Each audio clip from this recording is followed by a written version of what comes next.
सिसोदिया की गिरफ्तारी पर जनता के बड़े बयान। डिप्टी सीएम से नाराज पूर्वी दिल्ली के लोगों ने की कई और घोटालों की चर्चा।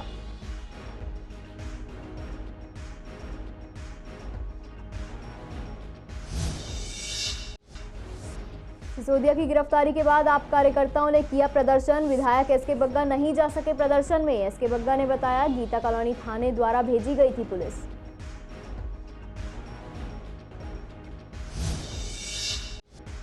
लक्ष्मीनगर पुलिस के हत्थे चढ़े शातिर बदमाश। वेश्यावृत्ति के अड्डे पर ग्राहक की हत्या करने वाले आरोपी गिरफ्तार। 4 बदमाशों को पुलिस ने लिया अपनी गिरफ्त में। 3 पिस्टल और 37 कारतूस बरामद।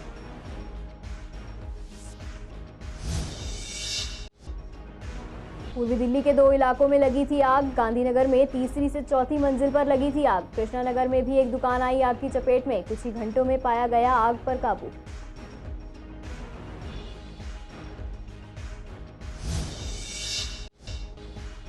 महंगाई की मार से आम आदमी परेशान। पूर्वी दिल्ली की जनता की जेब पर बढ़ रहा है बोझ। लोगों को राशन पानी लेने में हो रही है दिक्कतें।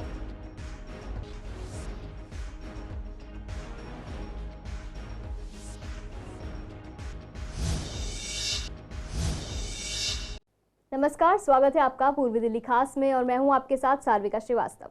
रुक करते हैं खबरों की ओर। डिप्टी सीएम मनीष सिसोदिया को गिरफ्तार करने के बाद लगातार आम आदमी पार्टी के कार्यकर्ताओं पर पुलिस शिकंजा कस रही है।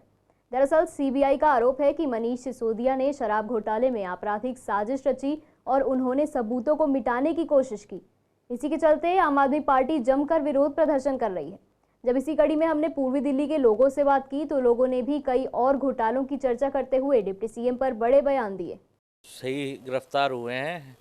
ये जो इन्होंने शराब घोटाले करे, युवाओं को अपनी तरफ आकर्षित करके सस्ती शराब के लिए जो इन्होंने बड़े बड़े घोटाले करे हैं, उसके लिए सही सरकार ने डिसीजन या कोर्ट ने जो भी है बहुत अच्छा डिसीजन लिया है। देखिए जी, चाहे हो उप मुख्यमंत्री, चाहे हो मुख्यमंत्री, चाहे हो प्रधानमंत्री, चाहे कोई भी मंत्री हो, जो घोटाला करेगा वो पकड़ा ही जाएगा। क्योंकि ये डिपार्टमेंट सीबीआई ऐसी एजेंसियां बनी हुई हैं जो अपने आप पकड़ लाती हैं। इनमें किसी को कहने की कोई ज़रूरत नहीं होती। देखो, बात शिक्षा की नहीं है, बात उसने शराब घोटाला करा। ये उस बात पे क्यों नहीं कह रहे? जैसे संजय सिंह जी यहाँ बोल रहे थे कि शिक्षा मंत्री बच्चों को ये, कल वो क्या ड्रामा करके कि बच्चों तुम पढ़ाई करना, तुम शराब के केस में पकड़े हो। तुम ये कह के जाओ कि तुम शराब पियो। जो उन्होंने काम करा, इतने बड़ा घोटाला करा है, एक के साथ एक बोतल फ्री, पेटियाँ फ्री, क्यों करा ये? भाई, जो घोटाला करेगा वो जेल ही जाएगा। एक बात आप बिल्कुल क्लियर सी है, किसी भी जो पढ़ा लिखा आदमी नहीं है उससे भी ये बात पूछ सकते हो आप कि इन्होंने घोटाला करा है। उसका सीधा सीधा एक चीज़ निकल के आ रही है कि जो 2% कमीशन ये दे रहे थे, पहले सरकार 2% दे रही थी कमीशन, वो 12 हो गया। अब 12 जो 2% पे काम कर रहा है वो 12 मिल रहा है उसको, तो ये तो सीधा नज़र आ रहा 10% एक्स्ट्रा करा है, तो घोटाला तो हुआ है इसमें। देखिए, मनीष सिसोदिया जो है उस पर सारे 12 मंत्रालय ऐसे दे रखे जो सारे भ्रष्टाचार करने के हैं। एक शिक्षा मंत्री कह के अपनी जान छुड़ाना चाहते हैं। भाई, शिक्षा मंत्री का जब शिक्षा का कार्य आएगा, स्कूल बनाए कितने, कौन से कमरे बनाए, कितना पैसा लगाया, जब वो आएगा जब उसका बताना। अब जो तुमने शराब की नीति में, आबकारी नीति में घोटाला, इतना बड़ा घोटाला किया है, 12% कमीशन कर दिया आप लोगों ने।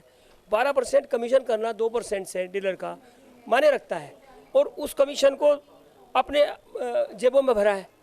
वो जेबों में भरा, इन्होंने फंड तो ये बताएंगे। अब ये बार बार कहते हैं जी हमें, हमारा पैसा कहाँ है, हमारा पैसा नहीं मिला, हमारा तुम्हारा सीबीआई ने रेड करी। अरे भाई, पैसा तो तुमने जहाँ रख रखा तुम बताओगे ना। जो ये मनीष सिसोदिया पर जो कार्रवाई हुई है ये बिल्कुल सही है और होना भी चाहिए। क्योंकि शराब जो दिल्ली में इतनी शराब का जो वो कर रखा है इन्होंने, ये मेरे को ये बताओ कि शराब से आज तक किसका भला हुआ है और किसका होगा?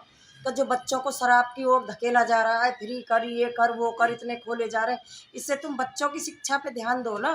पी के मतलब इतना पैसा वाला, एक के साथ एक फ्री कर दी, घर बर्बाद कर दिए सबके छोटे छोटे बच्चे। अच्छा है पकड़ा गया। आज जिस तरह से मनीष सिसोदिया जी को जेल भेजा गया है, इससे साफ पता लगता है कि आम आदमी पार्टी जिस प्रकार दिल्ली के लोगों को बेवकूफ़ बनाकर आए थे एक ईमानदारी का मुखौटा पहन के। केजरीवाल सरकार जो कि अपनी ईमानदारी के लिए काफ़ी मशहूर थी, परंतु जिस तरीके से उसके नेता एक एक करके जेल में जा रहे हैं, उससे साबित होता है कि कितनी करप्ट और भ्रष्ट सरकार है ये। मनीष सिसोदिया जी जो अपने आप में एक बहुत बड़ा नेता है, एक बहुत बड़ा नाम है, और वो शराब घोटाले में करप्ट पाए गए हैं, जिसकी सजा आज उन्हें गिरफ्तार करके सीबीआई ने बहुत अच्छा काम किया है। एक तरीके से देखा जाए ना, ये करप्शन की सरकार है। अभी जैसे देखा जाए कि भाई ये शराब घोटाला रहा, इन्होंने इतनी माफियाओं को मौका दिया, आज मान लो ये अरेस्ट हो गए, इनके पास कार्रवाई करनी है, ये जो भी सीबीआई जांच कर रही है वो एक जांच का विषय तो है ही है, और साथ में ये सारी जानकारी जब भी पूरी हो पाएंगी जब ये पुलिस की कस्टडी में रहे, 14 दिन की रिमांड पर रहे, तभी कुछ सच्चाई का पता चल पाए। डिप्टी सीएम मनीष सिसोदिया की गिरफ्तारी पर जहां एक और प्रदर्शन कर रहे कई आप कार्यकर्ताओं को पुलिस ने हिरासत में लिया है, तो वहीं दूसरी ओर कृष्णानगर से विधायक एसके बग्गा को भी प्रदर्शन में शामिल होने से रोका गया। उनका कहना था कि मुझे ऑफिस आने के बाद से ही कहीं जाने नहीं दिया जा रहा है और जिस तरह से उप मुख्यमंत्री को गिरफ्तार किया गया है वो काफ़ी गलत तरीका है और ये जल्द ही साबित होगा कि उनका कोई दोष नहीं था और मैं किसी प्रदर्शन में शामिल ना हो सकूं, इसलिए गीता कॉलोनी थाने द्वारा भेजी गई पुलिस यहां मौजूद हो गई। तो देखिएगा कल जैसे इनको अरेस्ट किया गया, पूरी दिल्ली में तहलका मची हुई है, सभी रोष में हैं, सभी विरोध कर रहे हैं इसका। तो आज 12 बजे हमारे एक प्रोटेस्ट था ITO पे, तो जैसे मैं 10 बजे दफ्तर आया तो SHO साहब उनका स्टाफ था कि डिटेन करेंगे, आपको जाने नहीं देंगे। मैं यहीं बैठा हूँ। अब और लोग जो जा रहे हैं इंडिविजुअली जा रहे हैं अपने आप, काफ़ी लोग पहुँचे हैं, पता लगा वहाँ पे पैर रखने की जगह नहीं है, तो सुबह से ये लोग बैठे, मैं यहीं घिरा पड़ा उनके चक्कर में, जा भी नहीं पाया वहाँ पे। ये गिरफ्तारी देखिए गलत की गई है, बिल्कुल गलत है, ये कोर्ट डिसाइड करेगी इसको। अब इन्होंने उनके ऊपर जो फर्जी केस बनाए हैं कोर्ट डिसाइड करेगी इसमें क्या होगा। आज देखिए 2:30 बजे क्या होता है। ये काफ़ी टाइम हो गया उनको, लेकिन झूठे केसों में देखो लोग सब समझते हैं कि झूठों केस का कोई असर नहीं है, ये ऐसा दबाव बना रहे हैं पार्टी को दबाने के लिए जो अच्छा नहीं है। एजेंसियों का मिसयूज़ हो रहा है जो नहीं होना चाहिए।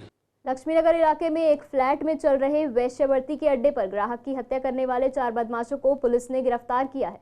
इसी बीच मुख्य आरोपी ने पुलिस से बचने के लिए घर की छत से छलांग लगा दी और घायल हो गया। गिरफ्तार बदमाशों की पहचान गिरोह के सरगना हिमांशु, अमित यादव, देवेश और भागीरथ उर्फ राणा के रूप में हुई है। पुलिस ने इनके पास से 3 पिस्टल और 37 कारतूस भी बरामद किए हैं। आपको बता दें कि बदमाश वेश्यावृत्ति के अड्डे पर वसूली करने के लिए गए थे और विरोध करने पर ग्राहक की हत्या कर दी थी। दरअसल शनिवार को पुलिस टीम वारदात में शामिल मुख्य बदमाश हिमांशु को पकड़ने के लिए महरौली गई थी, तो वहां पुलिस को देखते ही उसने घर की छत से छलांग लगा दी। उसके हाथ और सीने में चोटें भी आई हैं। पुलिस ने उसे गिरफ्तार कर लिया है। इसके बाद उसके अन्य साथियों को भी पकड़ लिया गया। पुलिस को जांच में पता चला है कि हिमांशु वेश्यावृत्ति के अड्डे से वसूली करता था। उस पर पहले से लूट, जबरन वसूली सहित कई धाराओं में 8 से अधिक केस भी दर्ज हैं। पूर्वी दिल्ली के गांधीनगर के रघुवरपुरा गली नंबर 2 में तीसरी से चौथी मंजिल की इमारत में भीषण आग लग गई थी।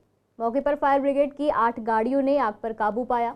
फायर ब्रिगेड को तकरीबन 9:22 पर एक कॉल मिली थी।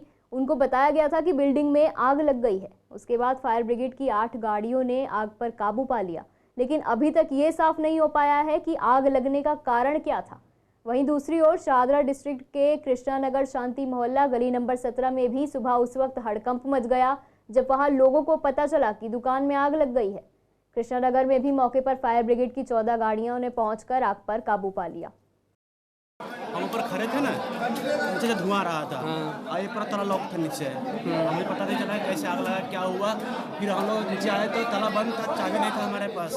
फिर हम ऊपर से फिर इतना धुआं फैल गया था कि यहाँ पर आ नहीं सकते थे, इतना धुआं था। तो कोई जला तो नहीं? ऊपर से ऊपर निकल गया। कोई जला तो नहीं? नहीं कोई नहीं जला। कोई नहीं। किस चीज़ का काम इसके अंदर? कपड़े का है। कपड़े की सिलाई होती है। तो लेबर थी या लेबर सब बाहर थी? लेबर सब ऊपर थी, ऊपर रहते हैं। अच्छा, आग नीचे से लगी थी? आग नीचे से लगी। महंगाई का दौर है, ऐसे में लोग काफ़ी परेशान हैं क्योंकि उनका घर चलाना बेहद मुश्किल हो रहा है। जैसे कि आप जानते हैं कि तकरीबन 1 साल पहले तेल के रेट काफ़ी अधिक बढ़ गए थे। हालांकि अब उनके दाम सामान्य हो गए हैं, लेकिन पिछले कई दिनों से आटा, चावल और दाल के दामों में भारी उछाल देखा जा रहा है। इसी कड़ी में दुकानदारों का कहना है कि चावलों में इन दिनों काफ़ी उछाल आया है। हर चावल पर 10 से 20 रुपये बढ़ गए हैं। दालों में भी 10 रुपये का फ़र्क आया है, जिससे लोग सामान कम ले रहे हैं और दुकानदारी पर भी भारी फर्क पड़ रहा है। ये तो बहुत महंगे हैं पहले से। तो क्या क्या महंगा लग रहा है? सब चीज़ ही महंगी है, जो भी चीज़ खरीदो वही महंगी है पहले से। तो 5-10 रुपये का तो फ़र्क आया ही है। पहले 55 भी ले लेते थे हम, 50 भी। इससे पहले और भी कम था, अब तो और भी महंगा हो रहा है। बजट नहीं हो पाता, इतने नहीं जुड़ पाते पहले से। जी महंगाई तो ज़्यादा डेली की डेली बढ़ती जा रही। हम ये चावल 50 रुपये किलो लेके जा रहे हैं, आज 55 रुपये 56 रुपये किलो लेके जा रहा हूँ, जो कि थोक में लेके जा रहा हूँ 20 किलो 25 किलो ऐसे चावल खरीद के लेके जा रहा हूँ। ये ज़्यादा 1 महीने से ज़्यादा ही मतलब ऊपर को महंगाई बढ़ती जा रही है। दालों में भी 5-5 7-7 रुपये किलो बढ़ गए हैं। जी किसी भी चीज़ को देख लो आप, जैसे खाद्य पदार्थ हो गए, जितने भी चीज़ें हैं सब पे ही मतलब बढ़ते ही जा रही है, दिन प्रतिदिन महंगाई बढ़ती। महंगाई तो बहुत हो रही है जी। चावल बहुत तेज है, जो चावल था 60-70 वो 85 रुपये है। अब जैसे आ रहा है वैसे ही बेच रहे हैं, ग्राहक तो जा ही रहा वापस जाते हैं ग्राहक रेट सुन के। जो अफोर्ड नहीं करे वो कहाँ से लेगा इतना महंगा चावल। कम भी ले रहे हैं। अभी ये कट्टा लेने आए थे, ये 12 किलो ले गए। रेट महंगा है, क्या करें। चावल तेज है, तेल घी तेज थे, अब मंदा हो गया तेल घी। तो अरहर की दाल है जी 115 रुपये बेच रहे हैं। पहले तो 105, 100, 110 ऐसे बेच रहे थे। महंगा ही आता है पीछे से, जब भी ऊँचा बिकता है। महंगा हो ही रहा है जी, सब महंगा हो रहा है। चावल वगैरह में तो 15 रुपये 20 रुपये किलो तेज बढ़ा है। बाकी तेल वगैरह में तो मंदा हुआ है। तेल में मंदा हुआ, देसी घी तेज है, चावल तेज हैं, दालें तेज हैं। कितना मसाले कितना फर्क आ गया रेट में भी 1-2 महीने के अंदर? महीने के अंदर तो 20 रुपये किलो करीबन महंगा हुआ है चावल वगैरह। हाँ, आटा भी महंगा हो गया। जी। और ग्राहक है नहीं जी, भाव पूछ के चला जाता है, आता ही नहीं ग्राहक। वजह क्या लग रही है जो ग्राहक वापस जा रहा है? यही महंगाई की वजह से जी। कमाई कम है, खर्चे ज़्यादा हैं, तो अपना एडजस्ट कर रहा है जैसे। गवर्नमेंट तो चाहे तो जब सब कुछ कर सकती है, करती नहीं है। गवर्नमेंट तो जो चाहे वो कर सकती है, लेकिन करती नहीं है। दुकानदार को ऐसे में कितना घाटा या कितना फायदा लगता है? कोई ग्राहक ही नहीं, आप देख रहे हो खाली बैठे हैं। क्योंकि महंगाई, चावल ने सबसे ज़्यादा रिकॉर्ड तो रखा, आटे ने, चावल ने और दालों ने। आटा भी काफ़ी बढ़ा है, तेल भी बढ़ा है। और जैसे हम तो जिस कंपनी से काम कर रहे हैं तो वॉलीबॉल पे भी काफ़ी मतलब उछाल आया है। शाहदरा डिस्ट्रिक्ट के एंटी सेंधमारी दस्ते की टीम ने एक स्नैचर को गिरफ्तार किया है। उसकी गिरफ्तारी के साथ ही उसके कब्जे से 2 मोबाइल फ़ोन भी बरामद किए गए हैं। इसके अलावा 2 झपटमारी के मामलों का भी खुलासा हुआ है। पीड़ित ने बताया कि वो शाहदरा में दुकान के बाहर फ़ोन पर बात कर रहे थे।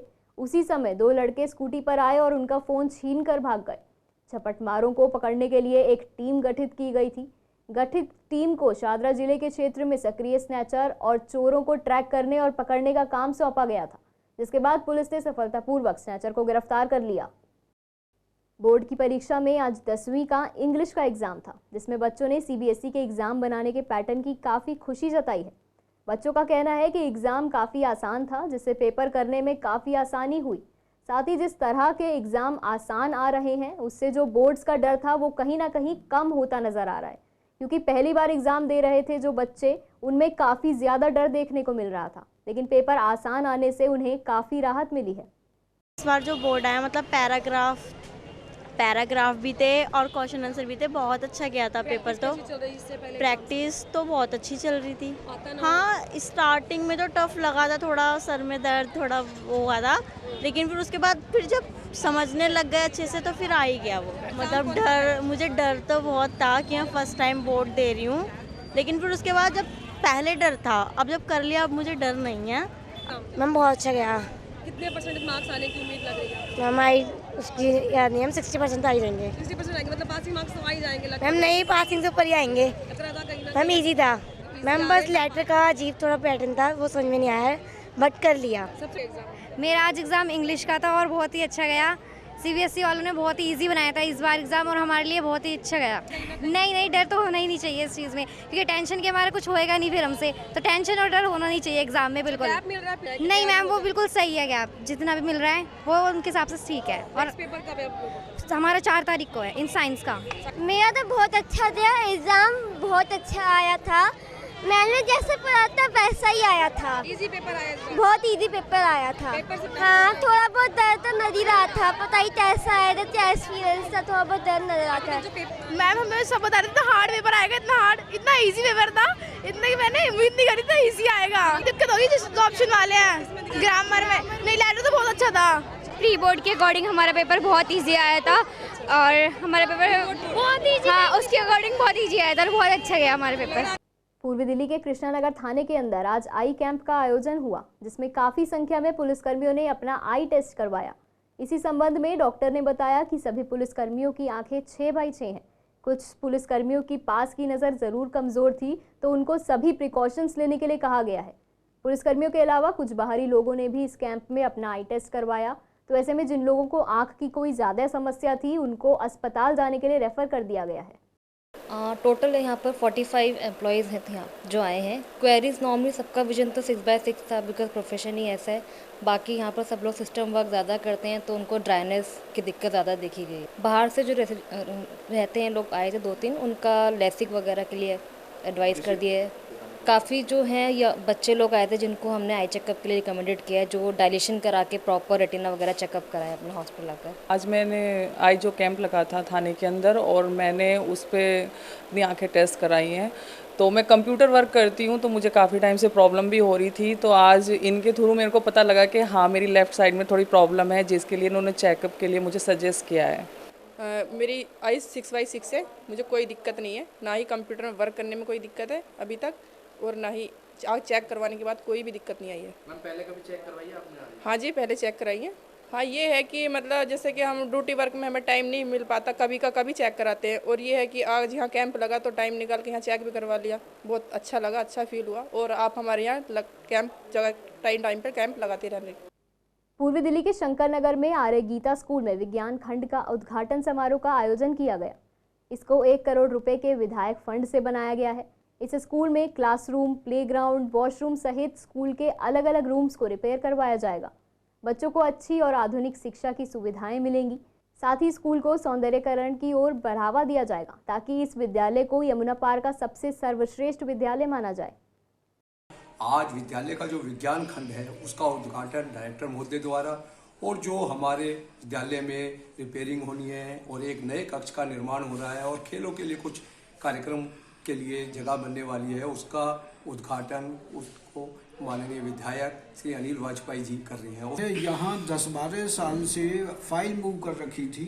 आर्ट स्ट्रीम है, कॉमर्स स्ट्रीम है, साइंस स्ट्रीम नहीं थी। तो प्रयास करने के बाद इसी सेशन से एजुकेशन डायरेक्टर ने विज्ञान स्ट्रीम की हमको परमिशन दे दी और उनसे हमने निवेदन किया था कि इस स्ट्रीम का उद्घाटन, लैब का उद्घाटन भी डायरेक्टर साहब के द्वारा ही किया जाए। आज अपने विद्यालय में बिल्डिंग के रिनोवेशन का उद्घाटन है। इसमें 1 करोड़ रुपए लगने हैं, जिसके अंदर वाटर हार्वेस्टिंग होनी है, ग्राउंड का चारों तरफ पैराफिट बनना है, कमरों की रिपेयर होनी है, टॉयलेट्स वगैरह की होनी है रिपेयर, एक रूम बनना है नया। फिलहाल के लिए पूर्वी दिल्ली खास में इतना ही। मुझे दीजिए इजाजत। नमस्कार।